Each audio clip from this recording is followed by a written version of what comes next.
So hello বন্ধুরা, সবাইকে স্বাগতম ডক্টর হান্টে। আমি সজীব দাস পার্থ, অধ্যয়নরত আছি পাবনা মেডিকেল কলেজে।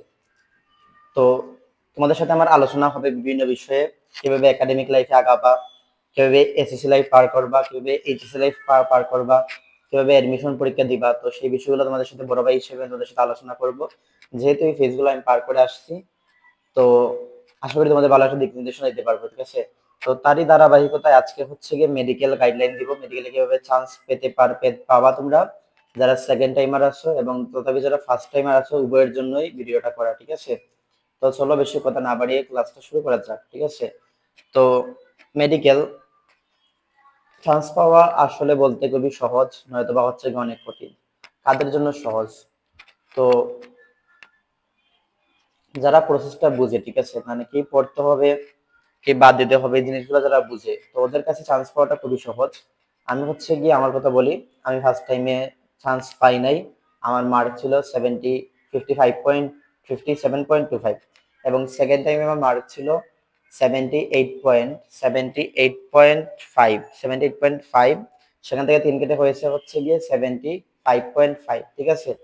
তো জিনিসটা আসলে আমি যা রিয়েলাইজ করলাম, তোমাকে হচ্ছে কি বুঝতে হবে, তোমাকে আইডেন্টিফাই করতে হবে, যারা সেকেন্ড টাইমার আছো ওদেরকে আইডেন্টিফাই করতে হবে যে কি কি জিনিসগুলো পড়তে হবে তোমারে এবং কি কি জিনিসগুলো পড়তে হবে না। এবং যারা হচ্ছে গিয়ে সামনে মেডিকেলে চান্স পাইতে চাও, ওদেরকে আমি বলবো ভাই, শুরু থেকে ইন্টার লাইফে হচ্ছে গিয়ে গেপ দেওয়া যাবে না। আমি হচ্ছে গিয়ে আমার ইন্টার লাইফে ফার্স্ট ইয়ারে তেমন পড়াশোনা করি নাই, সেকেন্ড ইয়ারে গিয়ে হচ্ছে গিয়ে পড়াশোনা করছিলাম, যার দরুন আমার সেকেন্ড টাইম দিতে হয়েছিল, ফার্স্ট টাইম আমার বেশি কতটা বিল্ড আপ করা হয় নাই, এই জন্য মূলত ফার্স্ট টাইম আমি চান্সটা পাই নাই, ঠিক আছে।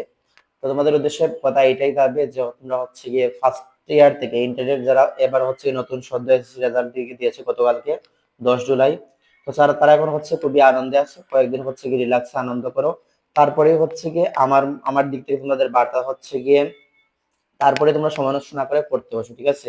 কারণ এই সময়টা হচ্ছে গিয়ে খুবই ক্রুশাল তোমার জীবনের, এই এইচএসসি পিরিয়ডটা, ঠিক আছে। এসএসসি থেকে হচ্ছে গিয়ে এইচএসসি পিরিয়ডটা, আমার এমন অনেক বন্ধু আছে যারা হচ্ছে গিয়ে এসএসসি লেভেলে খুবই ভালো ছিল, ঠিক আছে, কিন্তু এইচএসসি লেভেলে গিয়ে সতেরো সারা হওয়ার কারণে হচ্ছে গিয়ে তারা ভালো ফলাফল করতে পারে, যার দরুন তারা ভালো জায়গায় চান্স পায় নাই।